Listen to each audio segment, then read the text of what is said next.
ஓம் cream ஆதித்யாய சோமாய மங்களாய புதாய குரு சுக்ர சனிப்பியச்ச ராகவே கேதவே நமக. உலக கட்டி காக்கும் பரமேஸ்வரன் பார்வதியின் திருவருளால் அனைவரும் நலமுடன் வாழ எல்லாம் வல்ல இறைவனை வணங்கி நேயர்கள் அனைவருக்கும் எனது அன்பான வணக்கங்களை தெரிவித்துக் கொள்கின்றேன். நேயர்கள் அனைவருக்கும் தை திருநாள் வாழ்த்துக்கள். இன்றைய பதிவில் நாம் பார்க்க இருப்பது தை மாதத்திற்கான ராசி பலன்கள். முதலில் கிரகங்களின் நிலைகளை பற்றி பார்க்கலாம். தை மாதம் 1ஆம் தேதி வாக்கிய பஞ்சாங்கத்தின்படி கிரகங்களுடைய நிலைகள். மிதுன ராசியிலே குரு பகவான் பயணம் செய்து கொண்டிருக்கிறார். சிம்ம ராசியிலே கேது பகவான் பயணம் செய்து கொண்டிருக்கிறார். மகர ராசியிலே சூரிய பகவான், சுக்கிர பகவான், செவ்வாய் பகவான், புதன் பகவான் 4 கிரகங்களும் பயணம் செய்து கொண்டிருக்கிறார்கள். கும்ப ராசியிலே சனி பகவானும் ராகு பகவானும் பயணம் செய்து கொண்டிருக்கிறார்கள்.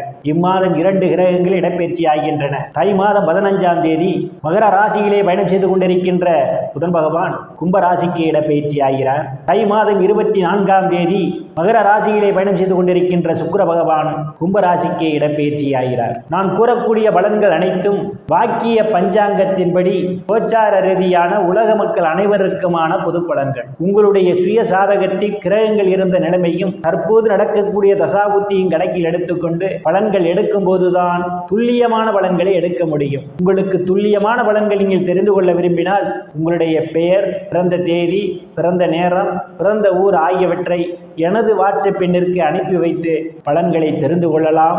உரிய கட்டணம் செலுத்தி வாருங்கள் ராசிக்குள் போகலாம். ராசியிலே குரு பகவான் பயணம் செய்து கொண்டிருப்பதால் உங்கள் அந்தஸ்திலிருந்து சந்தோஷம் நிலவக்கூடிய மாதம். செயல்பாடுகள் வேகம் நிறைந்திருக்கும். பாகிஸ்தானத்தில் எந்தவித கிரகங்களும் இல்லை.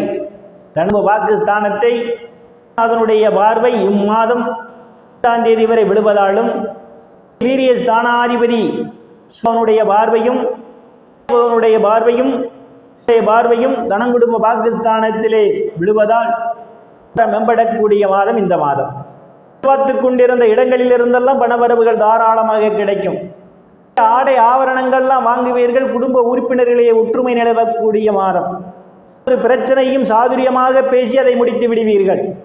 பேச்சுக்கு மதிப்பு மரியாதையும் உண்டு. வீரியஸ்தானத்திலே கேது பகவான் பயணம் செய்து கொண்டிருப்பதும் தைரிய வீரியஸ்தானத்தை ராகு பகவானும் பார்வையிடுவதாலும் சகோதர சகோதரிகளுடன் அனுசரித்து போவது நல்லது.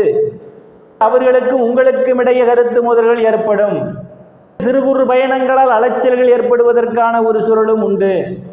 ஸ்தானத்தில் எந்தவித கிரகங்களும் இல்லை. ஸ்தானாதிபதி இம்மாதம் 8ஆம் தேதி வரை அஷ்டமஸ்தானத்திலும் 10ஆம் தேதிக்கு பிறகு பாக்கியஸ்தானத்திலும் பயணம் செய்து கொண்டிருப்பதால் முற்பகுதியிலே நீங்கள் உங்கள் தாயாருடன் அனுசரித்து போவது நல்லது. உங்களுக்கும் உங்கள் தாயாருக்கும் இடையே கருத்து மோதல்கள் ஏற்படும். படிக்கக்கூடிய மாணவ மாணவிகள் எல்லாம் எடுத்துக்கொள்ள வேண்டும். படிப்பிலே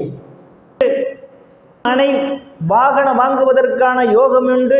இம்மாதத்தினுடைய பிற்பகுதியிலே முற்பகுதியிலே உறவினருடன் இதுவரை இருந்து வந்த பிரச்சனைகள் எல்லாம் நட்புணர்வு ஏற்படும். இம்மாதத்தினுடைய பிற்பகுதியிலே உறவினர்கள் எந்தவித கிரகங்களும் இல்லை. புத்திரஸ்தானத்தை குரு பகவான் பார்வையிடுவதால் எதிர்பார்த்து கொண்டிருப்பவர்களுக்கு குழந்தை பாக்கியம் கிடைக்கும்.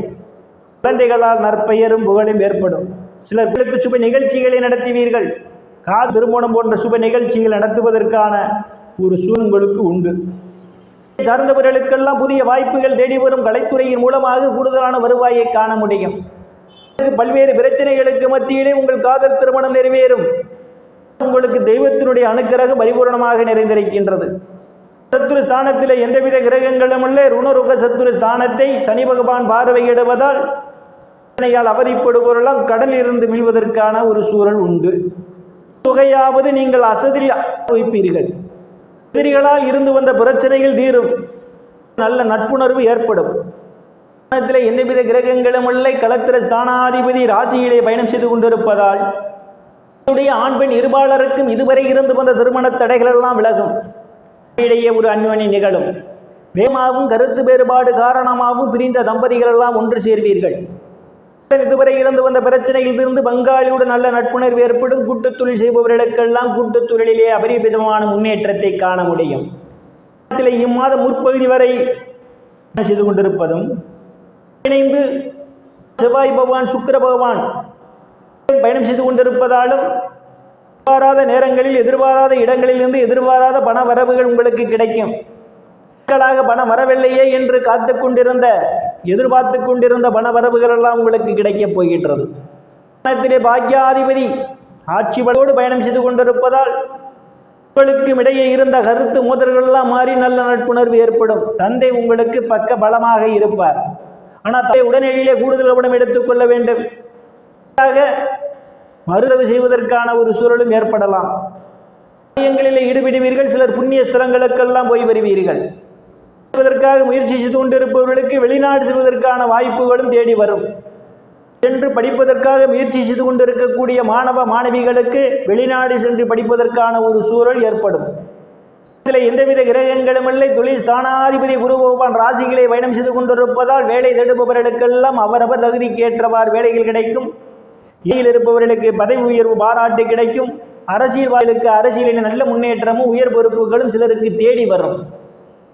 எந்தவித கிரகங்களும் இல்லை. லாபஸ்தானத்தை அதிபதி பார்வையிடுவதால் சகோதரருடைய அன்பும் ஆதரவும் உங்களுக்கு நிறைந்திருக்கும். அவர்களால் அனுகூலமான பலன்கள் உண்டு. நண்பர்கள்லாம் உங்களுக்கு பக்க பலமாக இருப்பார்கள்.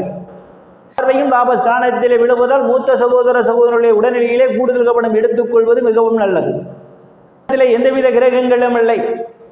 அதிபதி சுக்கிர பகவான் 24ஆம் தேதி வரை அஷ்டமஸ்தானத்திலே அவர் பயணம் செய்து கொண்டிருப்பதால் இதற்கான வாய்ப்புகள் சிலருக்கு தட்ட காத்து கொண்டிருக்கின்றது.